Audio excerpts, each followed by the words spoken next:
Happy Lucky Chappy is somehow the name of track number 10 from ASSUN's new album Bone Born Bomb, which we're of course doing a track by track listener through to.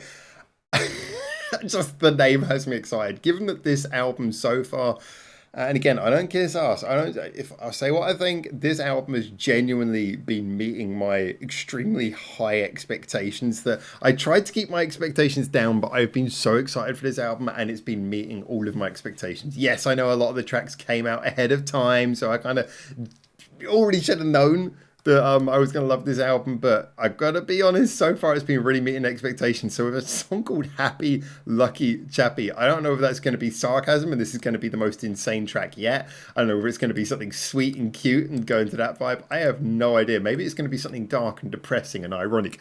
Who knows? All I know, do you know what? Isn't that the best feeling? When you, I know some people like artists because they're like, yeah, every time I press play, I know what I'm going to get and I like it.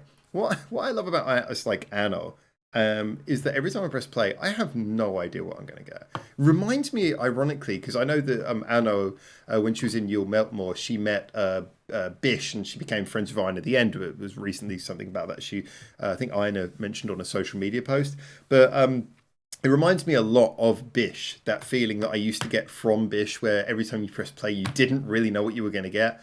I feel like that's the feeling I get with Anno, and that makes me so incredibly happy. In a weird way, considering that she's a solo artist, I feel like Anno has almost picked up from Bish as the most natural possible progression. She really does feel like a general progression, a genuine progression from what Bish were doing. I really loved Bish back in the day, so great stuff. So anyway, let's jump in with this next song, which is called, let me just remind myself that it is actually called Happy Lucky Chappy, track number 10. And then after this, we've only got one more song, because like track 11, I already heard it was pre-release. Only one more song after this. And I feel like I might not have so many surprises, but I'm enjoying this. Let's go. I love the name already. Who knows what's going to happen? I'm going to press play. I'm going to be excited. Let's see what happens. 身に覚えのない星に願い打つ踏み外したらバツバツバツワンツーって宙 I feel the anger. Is it coming in? いい子にしてたら笑ってくれるかな目覚めても上上上夢で見たあの子はいない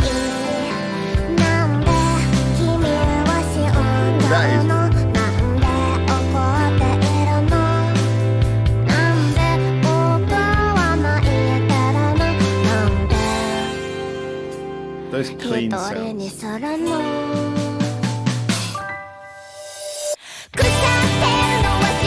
Oh, nice tempo change.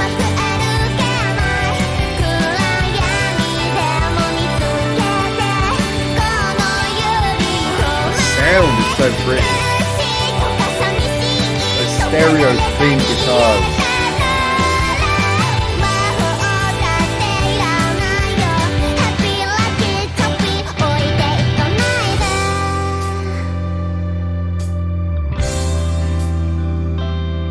That's so beautiful.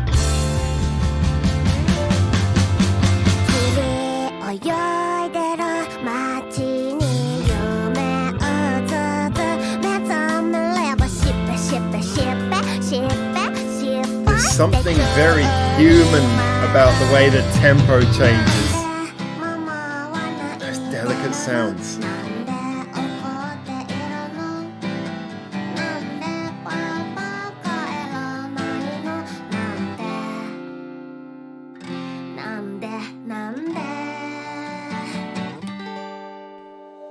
Lovely chord.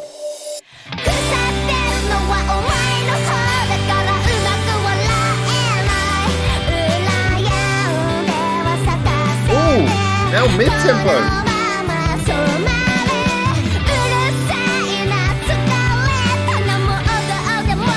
I feel like the musicians have really added a lot to this.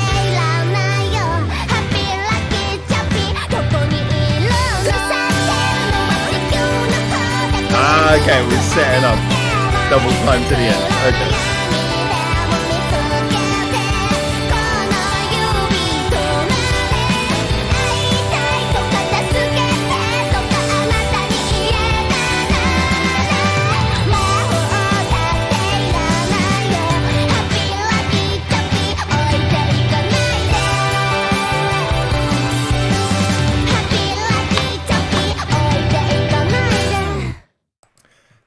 song, I can't help but feel it's. I said before on some of the previous reactions to some of the some of the songs on this album already, there's something about the human feel of what Anna does.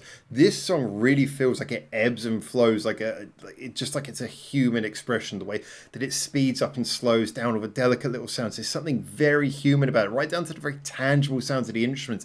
You can really hear every guitar string. You can really feel each piano note as it falls under the finger. You can really feel the drum beat. It sounds tangible. It sounds real, and yes, it's all recorded beautifully, but there's just something very human sounding about this recording that I really adore.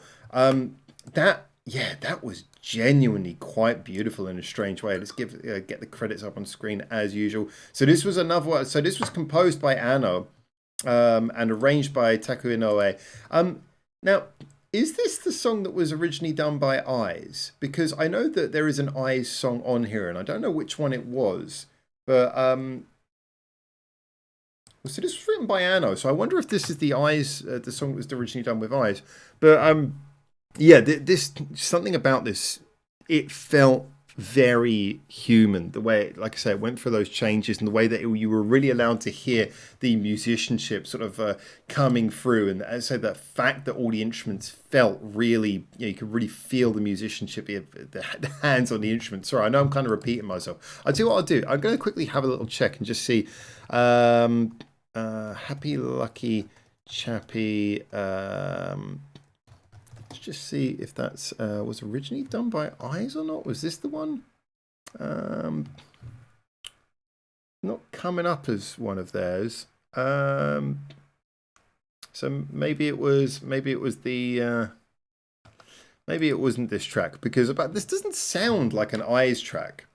But it's credited as Anna wrote this one, and I had heard someone say that there is an Eyes track on here, but it's credited to Anna, so it might be a song that she originally wrote and then gave to Eyes, but since that band stopped, she's doing it. Anyway, let's talk about that later once we know.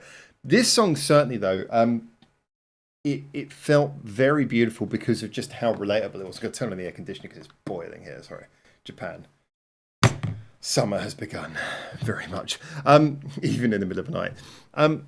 I felt like her voice conveyed that a lot as well, but overall it was quite a beautiful, delicate song. It rocked along, I think like all of these songs on this album, even the most beautiful ones, they kind of have like a bit of a beat to them, they have a little bit of movement. There's nothing that feels too down, and it doesn't feel, none of the songs get so low and introverted as to lose the energy. The energy seems to be very much maintained throughout this album, even as the album ebbs and flows between sort of its darker moments, its more quiet moments, and its louder moments. This definitely, once again, walks that line, somewhat akin to how I felt about Swimming Sleeping Tokyo, where you had elements of like something a bit rockier. In this case, it wasn't so much like big beat as it was more those sort of quicker little bits of delivery where it was really sort of moving along quite fast. But then it also had this sort of delicate ballad-like feel where you could tell it was conveying something a little bit more emotional and a little bit more, how to put it? Just something very human about it. Just the whole way it went through these little twists and turns that it did.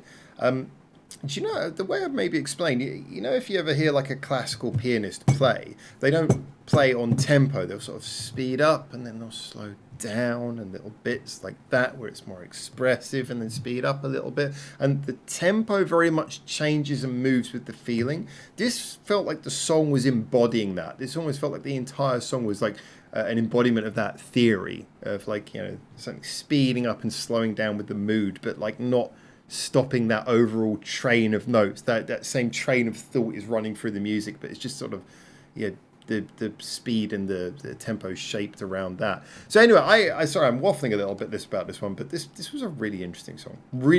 I would definitely come back to this again. Like I said about some of the previous ones, it works as an album track. It's not the sort of one where you'd come back to it so much as a single, but it's one of those songs where when you put on the album and it comes around to it, you just go, oh god, this is a beautiful song. You wouldn't want to over listen to it. You just want to let it be special and come around in its place in the album. So good choice. Great song. Great choice to have it like towards the end. Now obviously we know the next song is You and I Heaven, which we already heard. That was a beautiful song in its own right, which means we're going to be jumping straight over to Past Die Future, which Past Die Future, which I think that's the I song. That's the one I thought was the I song. So I'm going to have to check and see if that's true. But I will say a big thank you to you guys for, as always, watching these. I'm going to be picking up, as always, with the next song next. Well, actually, it's not the next song. Is it 2 songs from here? We're going to go over to Past Die Future, which is the last song on the album. So anyway, love to you guys as always. Get in the comments, tell what you think, and until I hopefully see you very soon in Japan for the next one of these, which will be very soon, because I'm posting these all one at a time, and the playlist to my track-by-track listen to Bone Bomb Bomb is in the description below. But till I see you in my next video, for now, ciao ciao.